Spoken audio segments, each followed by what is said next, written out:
నుంచే కాకుండా చుట్టుపక్కల గ్రామాల నుంచి కూడా వచ్చి అమ్మవారిని మొత్తం చేసుకొని అమ్మవారి నోములు ముఖ్యంగా 11 పౌర్ణాలు నోములు పాలించబడతారు. ప్రతి గురు పౌర్ణమికి ఒకసారి గురు పౌర్ణమి నాడు నోములు ప్రారంభిస్తారు. 11 పౌర్ణాలు నోములు కలిసిన తర్వాత 12వ పౌర్ణానికి ఇక్కడ ఉద్యాపన చేసి భోజనాలు పెట్టుకొని అమ్మవారి మొత్తం తీసుకుంటారు. అందులో భాగంగా ఈరోజు గురు పౌర్ణమి సందర్భంగా అమ్మవారిని దర్శించుకొని భక్తులందరూ కూడా ఇక్కడ పూజలు చేయించుకొని అమ్మవారిని మొత్తం తీసుకుంటున్నారు. అమ్మవారు తెలిసిన అమ్మవారు ఈ అమ్మవారు ఏది కోరుకుంటే అది అందరికీ కూడా సౌభాగ్యాలు సకల సంపదని అమ్మవారిని తెలియజేసుకుంటారు.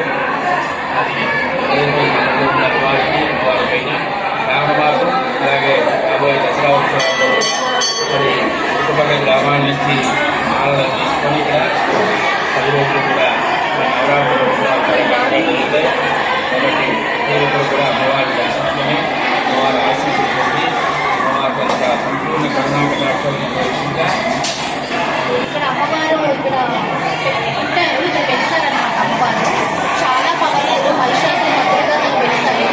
ప్రతి సంవత్సరం కూడా దీపావళికి చాలా మంది లోపల వేసుకొని మరి కోరుకుంటూ ఉంటారు.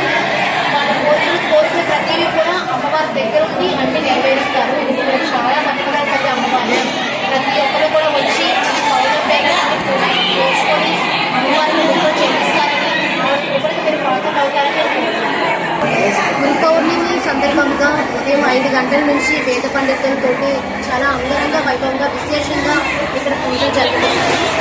జనాల రద్దీ కూడా చాలా ఎక్కువగా ఉన్నది. ప్రతి సంవత్సరం కూడా గురు పౌర్ణమి అంగరంగ వైభవంగా జరుగుతుంది. ఉదయం నుంచి అమ్మవారికి విశేషమైన అలంకరణ, సుప్రభాత సేవ అన్నీ కూడా చాలా